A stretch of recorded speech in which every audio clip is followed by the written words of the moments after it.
Good morning. Beautiful Friday here in Minnesota. 20 below outside, and a lovely question came across my desk. It's a popular one. I get it, I don't know, 100 times during the year. And obviously, I would like to answer that for you. And it's about estimated taxes. Estimated taxes are basically a joke. It's yet another way the government is going to try to get us. They change the rules at the end of the year, so they make it kind of difficult to beat all of the tests. But I'm going to give you the trick. First, let's define what an estimated tax is. It's basically paying in advance. It's using the government as your tax piggy bank because we reconcile it in April. And we hope we have enough in, so we may not owe any more. And if we get a refund back, it means we just gave them too much. But an estimated tax is basically stating, I'm going to owe this. I have to get it to them in advance, ratably over the year, ratably meaning quarterly, or I might see a 1 to 2% penalty on whatever my balance is. Well, it's actually kind of hard to hit all the metrics, but I'm going to show you two different little tricks that I like to use. First, the first trick is the 110% rule. There's a few different rules on these penalty calculations.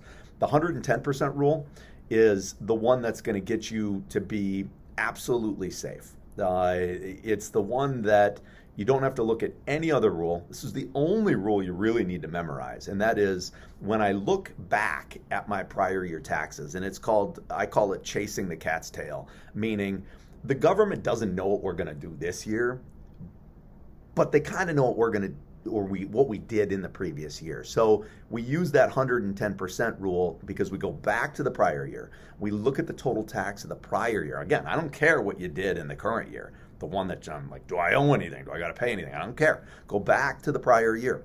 Look at that prior year. Look at the total tax line. It's a line on your 1040. It has bold prints on your tax return. It says total tax. Take that number, multiply it times 110%. There's our number. 110% of that ratably over the year. If I have paid that in either through my W-2 or through just sending them money, ratably, again, I love to say that word, then you're not going to get hit with that 1 to 2% penalty. Again, doesn't matter if you win the lottery in the current year, it's going to be based on the prior year. 110%, you will be safe. Now, here's kind of a nice little trick. If you W-2'd, the government looks at withholding on a W-2, box 2 of your W-2, federal withholding. It's your choice on what you want to do because you fill out a W-4, give it to the employer, blah, blah, blah. They use tables, so on and so forth. Then we complain at the end of the year because the tables. That's a whole nother conversation. But when you do look at your withholding, the withholding number on a W-2 is treated as if it was done ratably during the year. Now, if you understand that, it doesn't matter what you did in your December paycheck. They will treat that amount withheld in your December paycheck as if it was done over the whole year. That's a nice little planning tip, right? Let's say I haven't hit my 110 yet, my 110% from the previous year. Maybe I change my W-4 before I get to December and I go, let's take some extra taxes out. You literally can save yourself 1 to 2% with that little maneuver. So that's all you need to know about estimated taxes. 110% of the prior year taxes, not what we made in the current year, the previous year. Again, IRS does not know what we did this year until we file our returns, and they don't even have all that stuff in their systems yet, but they do know what it was last year. 110% of last year.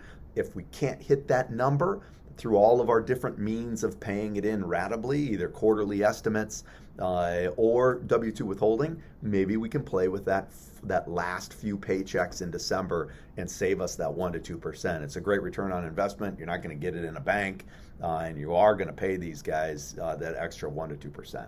So I hope that helps. That's your answer on how to determine estimated tax.